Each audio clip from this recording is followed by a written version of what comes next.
Welcome back to the wonderful, magnificent, educational, and informative CCA monthly newsletter. Hope everyone had a wonderful 4th of July and got some time to relax with family and see a great fireworks show. This month we're talking about another healthcare breach, Windows Notepad upgrades, and dark web monitoring. Let's kick things off right away though with health equity breach. This new healthcare breach comes after a long list of other patient information breaches. Change Healthcare, Kaiser, Cencoro, and just recently, Ascension. The health equity breach seems to have happened through a third party, although what data was exactly breached hasn't been listed yet. Health equity did confirm that PII, or personally identifiable information, was leaked, and some SharePoint data was found to have been exfiltrated in the breach. Users that were affected will be alerted and offered credit monitoring as well as identity theft protection service. One of our ongoing recommendations with the continued large-scale breaches is to have your credit score locked already. This is a pretty easy thing to do, and there is a great page on usa.gov/credit-freeze.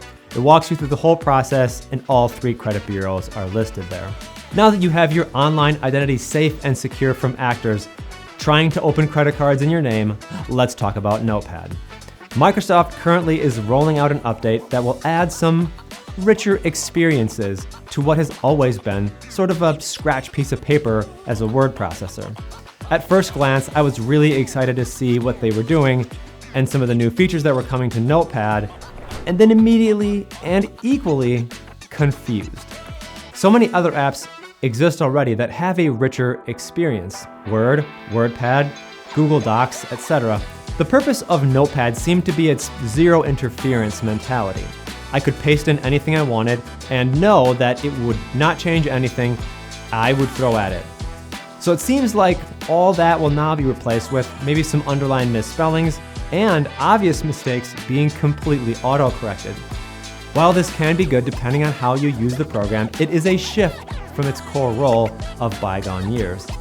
I've often used Notepad as a program to clean up or remove broken formatting, either in emails or coming from another editor like Word, for example.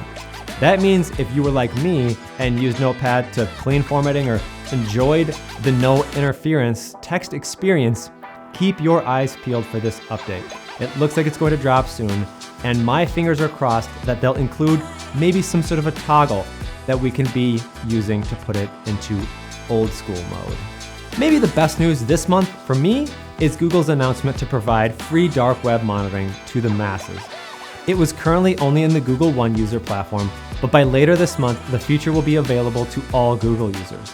To get the best out of this feature though, it does require a little bit of setup.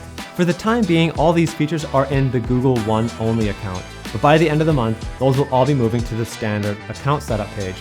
So inside your Google account page, I imagine this tab will move to the dark web report options, probably in the privacy area. You can allow Google to scan much or little.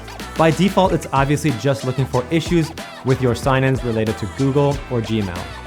But you can add many things to it, like your home address, your cell phone, your social security, and more than that. Google's dark web scan won't replace a corporate dark web scanning utility, but I think it still will be a very valuable tool to add to our identity protection and personal lives to protect the email accounts and other things that we use at home. And I'm really, really excited to see this rolled out to the masses. Thanks for watching. That is all we have for you this month, but we'd love to hear your feedback. If you want to drop a comment here or on LinkedIn, we would love to hear from you and cover topics you might want to hear about as well.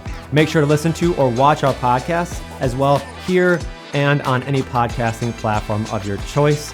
Have a wonderful July, and we will see you next month.